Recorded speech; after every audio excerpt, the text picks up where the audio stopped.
Welcome to Fear and Greed, the week ahead. I'm Sean Aylmer, and as always, at this time on a Monday morning, I'm joined by economist Stephen Koukoulas. You'll find him at thekouk.com, TheKouk.com, and on X using the handle thekouk. Stephen, good morning. Good morning, Sean. Crazy week last week. Well, lots going on, but especially the Reserve Bank and the September quarter economic growth figures. What do you make of it all? Where do we start? Let's start with the GDP and the growth numbers that came out for the September quarter, because they were, like Miss Polly's dolly, they were weak, sick.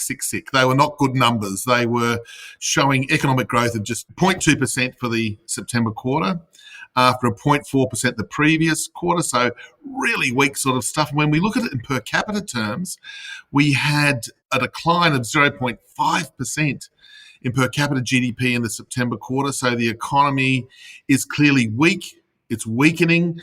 And when we look at what contributed or subtracted from growth, it was basically only a run-up of inventories that allowed the economy to record any growth at all. So that's not a good sign, because firms were producing stuff, but rather than selling it or exporting it, they were sticking it on the shelves. And that bodes very poorly for the next quarter. And the RBA met, well, no real surprise, on hold, left rates steady. Again, they signalled a very weak tightening bias, I think it's fair to say, but they're acknowledging now that, yes, the economy is slowing, inflation's falling, and they're really saying that, well, next time they meet, which is in early February, they'll have the December quarter National Accounts, they'll have a few more labour market numbers, and importantly, some information on what's happening in the US and the US economy, which will be feeding into their deliberations as well. Okay, now the Reserve Bank decision on the interest rates actually came ahead of the economic growth figures. The Reserve Bank was Tuesday, Wednesday for the economic growth figures. Those growth figures kind of add to that argument that the bias is only weak. Yes, it's a weak bias, and the really curious thing, partly a global phenomenon, but also the market's assessment that those GDP numbers were weak, is that there's no more rate hikes at all being priced, not even a light probability of another rate hike in Australia. And they're flirting with the notion that the next move will be down, not until sort of the second half of 2024, but nonetheless, rate cuts are being priced into the Australian curve, and they're certainly being priced into the US, Eurozone, New Zealand, Canada, and the UK. So we're part of this global inflation, disinflation story. It's just a matter of timing. And I think that we're going to be seeing our market, on the back of any further downsides to commodity prices and inflation, really factor in some aggressive rate cuts here in 2024. That'll be the hot button issue, I suspect, that'll dominate markets and economics next year. Not that I have self-interest in any of this, Stephen, but my fixed term loan does come off in July next year. So Reserve Bank, if you're listening, be nice. What about this upcoming week, Stephen? What have we got going on? There are two really big items. One is the labour force numbers, and we know that the RBA spends a lot of time looking at unemployment, job creation, underemployment, and all the components that go up to make the monthly numbers. And we know they are choppy. They're just a survey of roughly 12,000 households to get the employment and unemployment numbers. But the market's looking for a pretty soft result. We recall that the previous month we had employment up 55,000, but that was when a lot of part-time employment, casual employment, was associated with the referendum on The Voice.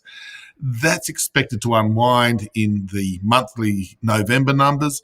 So the market's looking for about a flattish outcome. The unemployment rate to tick from 3.7 to 3.8%.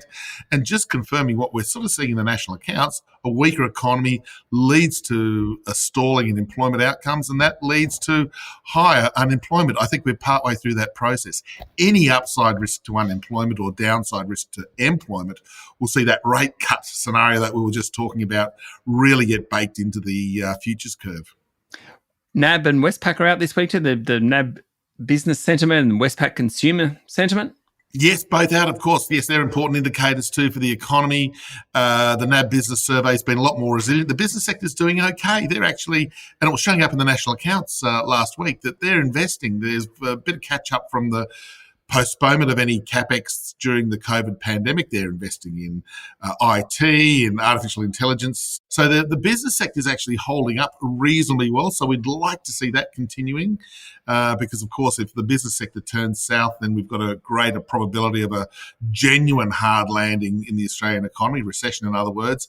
And that's where consumer sentiment comes in. Yep, we consumers are feeling rotten. And even though rates are on hold, I think consumer sentiment's going to be still plugging along long at very, very low levels. There's nothing for consumers to be optimistic about, with the cost of living pressures still against them, the interest rate hikes just still impacting.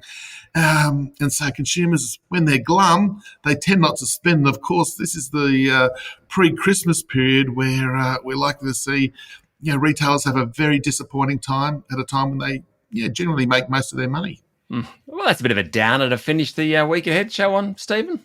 I'm sorry, but you call it as you see it. We can't sort of gild the lily just to make people happy, because the economy is slow. It is weak. Unemployment is going up, and we consumers are to blame. We're the ones that are confronting as I said, the cost of living pressures and the negative effects of higher interest rates. So sorry, team. We just need the RBA to cut rates, and then everything will be fine and dandy. All right. Enjoy this miserable week ahead of us, Stephen. I will, Sean. Chin up. That was economist Stephen Koukoulas, better known as The Kook. You can find him at The Kook and follow him on X using the handle The Kook. I'm Sean Aylmer, and this is Fear and Greed, the week ahead.